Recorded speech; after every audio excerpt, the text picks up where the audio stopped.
మనవి చేస్తా ఉన్నా. Simple point. అదేదో చెప్తుంటావు దట్ మడం తిప్పం అండర్వేర్ మార్చం, సంథింగ్ లైక్ దట్. నాకు కరెక్ట్ గుర్తు రావట్లేదు. ఏది మడం తిప్పం అండర్వేర్ మార్చం, ఆ టైపులో నువ్వు మాట మీద నిలబడేవాడివి. నువ్వు అండర్వేర్ మార్చవు కాబట్టి నువ్వు మాట మీద నిలబడతావు. నువ్వు మాట మీద నిలబడాలా, నువ్వు ఒప్పుకోవాలా. అన్ని కేసులు విత్డ్రా అయ్యి వైసీపీ కార్యకర్తల్ని నువ్వు కాపాడినోడివి అవుతావు. మేము మొత్తం విత్డ్రా చేసేస్తాం. ఒకే ఒక రోజు చాలు మాకు, సోమవారం ఒక్కరోజు అంతే. దాంతో నిరసనలు అన్నీ ఆపేస్తాం. No more, close, story over. మా కోపాలు తగ్గిపోతాయి.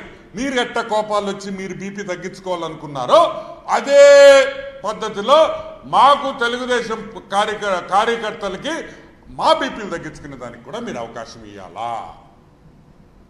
మా హెల్త్ కూడా బాగుపడుద్ది. ఈరోజు ఒక మాజీ ముఖ్యమంత్రి ఒక హాఫ్ టికెట్, ఒక సైకో, నేను ఊరికే అంటంలా, ఏమని లండన్కి వెళ్తానని చెప్పంగానే దయచేసి ఎవరు ఆపొద్దు. నేను మన జ్యుడిషియరీ, మన లీగల్ డిపార్ట్మెంటు, మన కోర్టులు, హైకోర్టు అందరికీ నేను విజ్ఞప్తి చేస్తున్నా. అతను ఒక మానసిక రోగి. He is mentally retarded. Mental retarded అంటే మీకు అందరికీ తెలుసు. ఈ మానసిక రోగికి అప్పుడప్పుడు లండన్లో మాత్రలు తీసుకోకపోతే పిచ్చి పిచ్చిగా మాట్లాడతాడు. ఇదే ఉదాహరణ.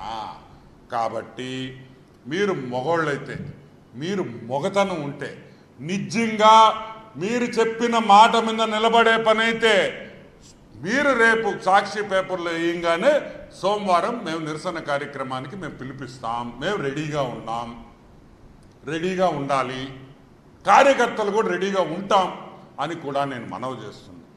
ఇంకో విషయం, ఈ మానసిక రోగి గురించి చెప్తా. ఏందా మొన్న ఫ్లడ్స్లో అది కూడా ఎట చెప్తాడా, జైలు మొన్న ఫ్లడ్స్, మొన్న వచ్చిన వానల్లో